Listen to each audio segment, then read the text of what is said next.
Selamat pagi anak-anak. Pagi Bu. Oke, jadi sebelum kita mulai pembelajaran pada pagi hari ini, kita berdoa terlebih dahulu ya. Berdoa dalam hati mulai. Selesai. Hari ini siapa saja yang tidak berangkat? Berangkat semua Bu. Oke, berangkat semua ya. Bagaimana kabarnya pada pagi hari ini? Baik ya, alhamdulillah. Oke, jadi langsung saja ya, kita masuk pada materi bahasa Indonesia mengenai teks cerita fabel. Jadi untuk kompetensi dasar yang akan kita gunakan pada materi pada kesempatan pada pagi hari ini, yang pertama ada 3.1 mengidentifikasi informasi tentang fabel atau legenda daerah setempat yang dibaca dan didengar. 3.12 menelaah struktur dan kebahasaan fabel atau legenda daerah setempat yang dibaca dan didengar. Lalu yang selanjutnya ada 4.11 menceritakan kembali isi fabel atau legenda daerah setempat. Dan yang terakhir ada 4.12 memerankan isi fabel atau legenda daerah setempat yang dibaca dan didengar. Oke, langsung masuk pada pengertian teks fabel. Jadi di sini kita akan membahas mengenai materi fabel, di mana pengertian fabel sendiri merupakan cerita fiksi yang menggambarkan sebuah budi pekerti dari seorang manusia yang diperankan oleh binatang seperti itu. Jadi dalam teks fabel itu tokohnya berupa binatang yang memiliki kepribadian atau memiliki sifat yang seperti manusia. Contoh teks fabel atau cerita fabel itu contohnya seperti si kancil ya, dongeng si kancil. Nah, dalam dongeng si kancil itu biasanya kan kancil memiliki sifat yang cerdik. Biasanya ada kancil dan buaya. Nah, biasanya itu buaya sering menipu kancil. Namun karena kancil yang cerdik ini, jadinya kancil itu tidak dapat dibohongi oleh buaya seperti itu. Lalu karakter binatang dalam cerita fabel itu dianggap dapat mewakili karakter manusia seperti yang tadi telah dijelaskan. Jadi dalam teks fabel ini karakter binatang ini merupakan sifat atau perilaku yang biasa dimiliki oleh manusia seperti itu.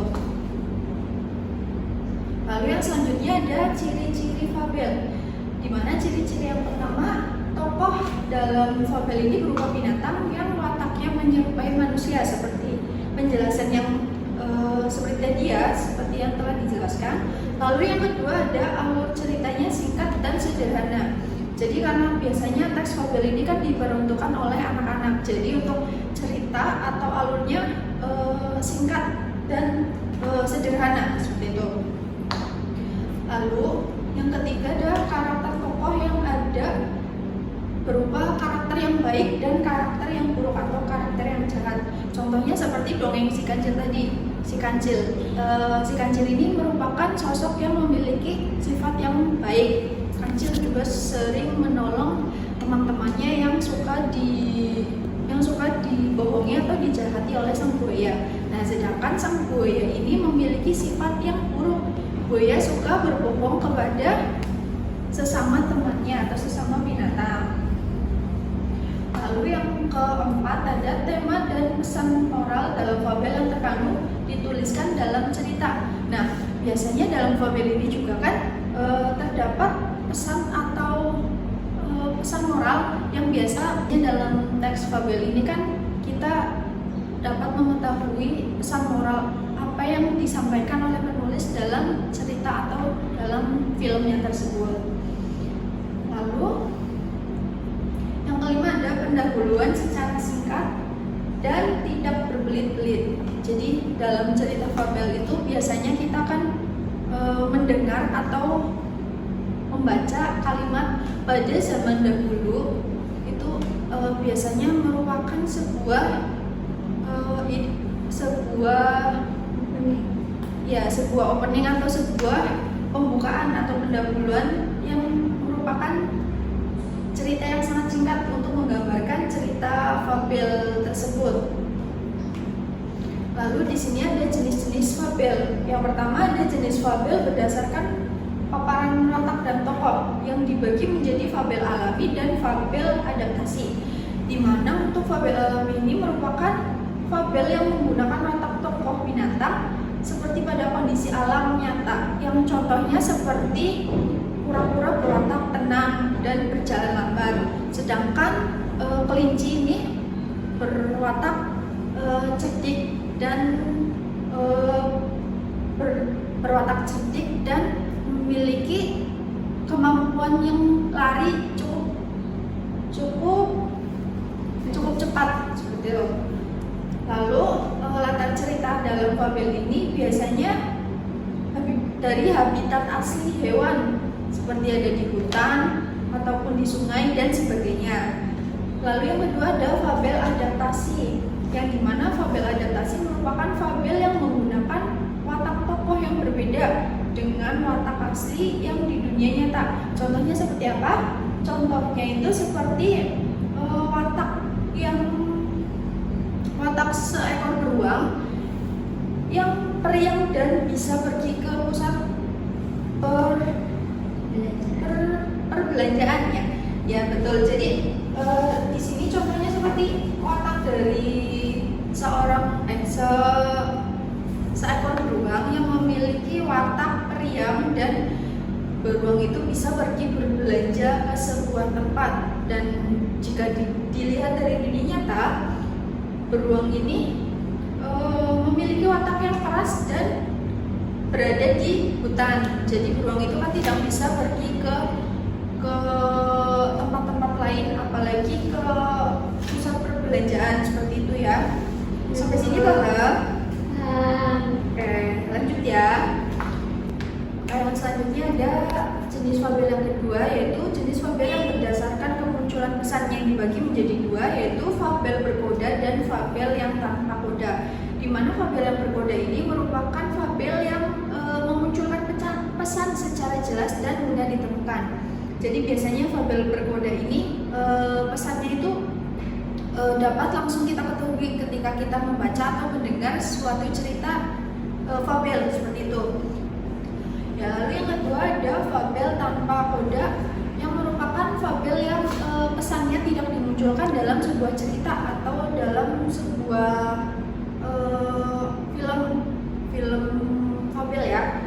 Nah, jadi karena pesannya tidak dicantumkan secara tertulis, jadi kita sebagai pembaca atau penonton kita harus menerka bagaimana pesan yang disampaikan dalam cerita tersebut seperti itu. Sampai sini ada yang ingin ditanyakan? Belum, Bu. Oke, lanjut ya.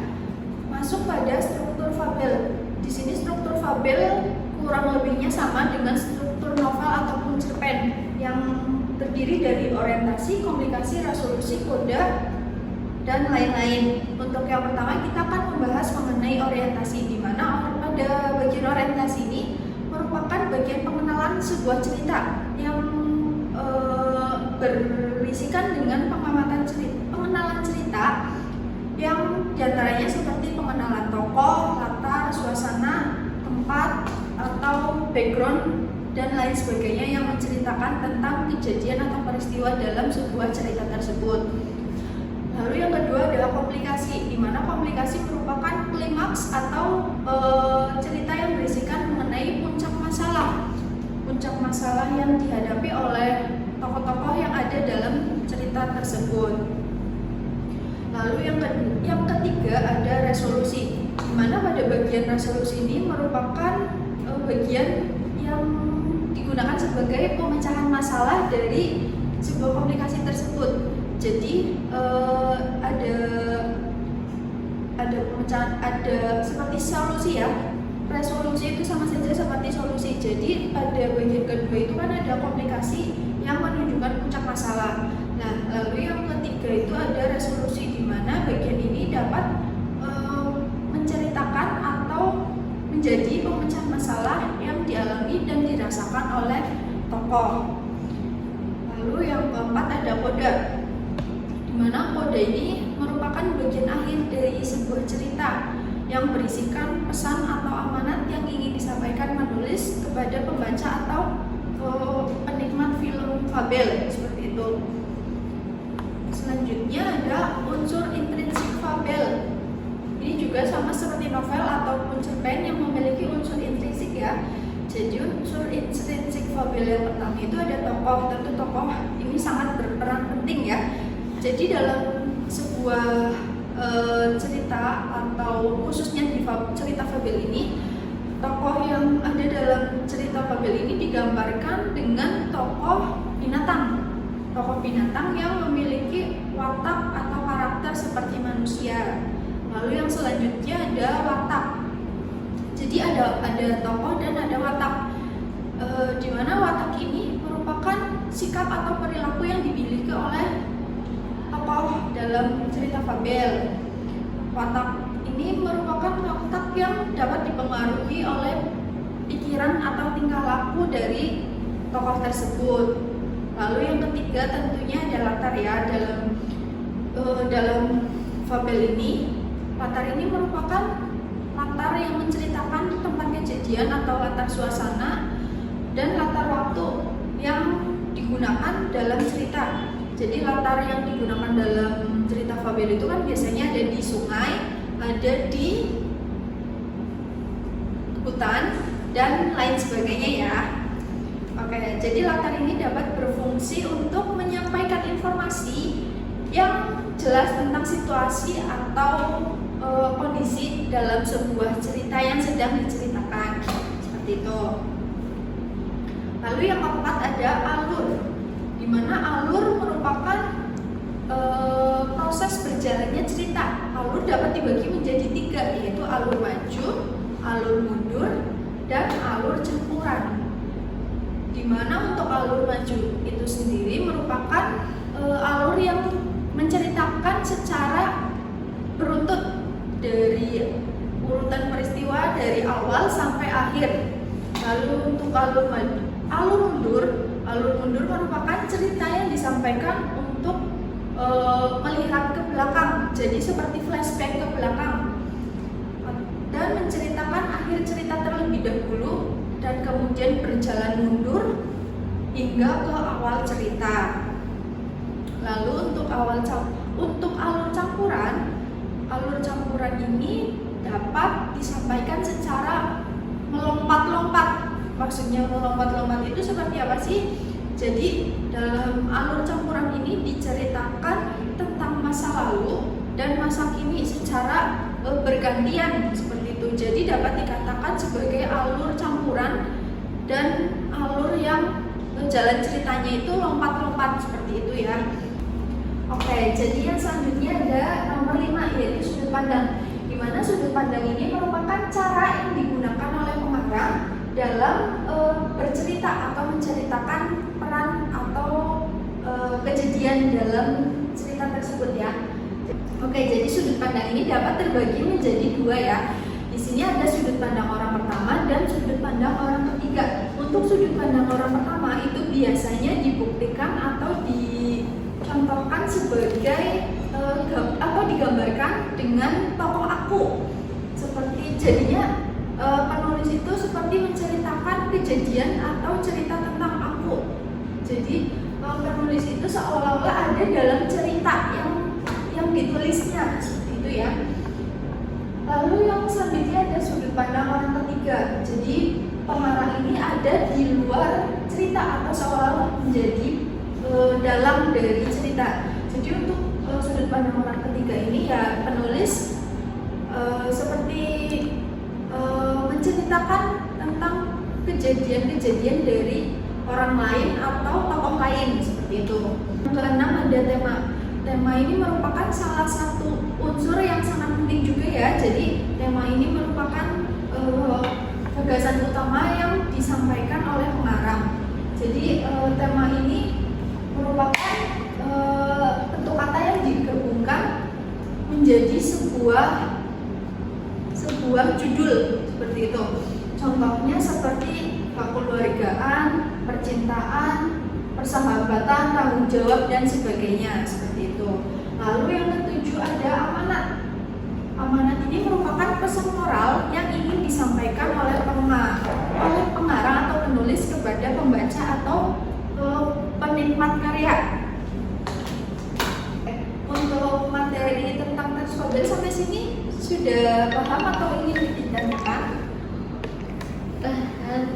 Ya, kalau paham, nanti Ibu akan memberikan sebuah kertas yang berisikan cerita fabel dan kalian akan Ibu tugaskan untuk mencari unsur intrinsik dari fabel yang dari teks fabel yang ada, gitu ya. Nanti untuk tugasnya silakan dikerjakan ya individu. Oke, Bu. Ya, siap ya. Oke.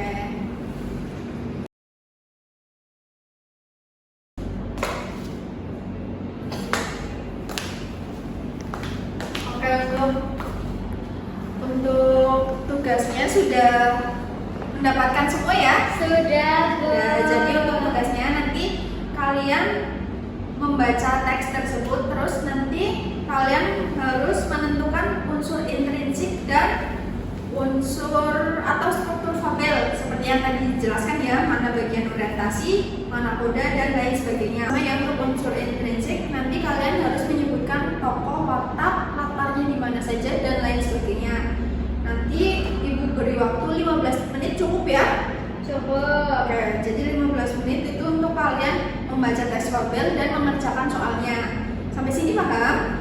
Paham. Oke, silakan dikerjakan terlebih dahulu ya. Siap, Bu. Sudah selesai semua mengerjakannya? Sudah, Bu. Oke, untuk tokohnya ada tokoh siapa saja?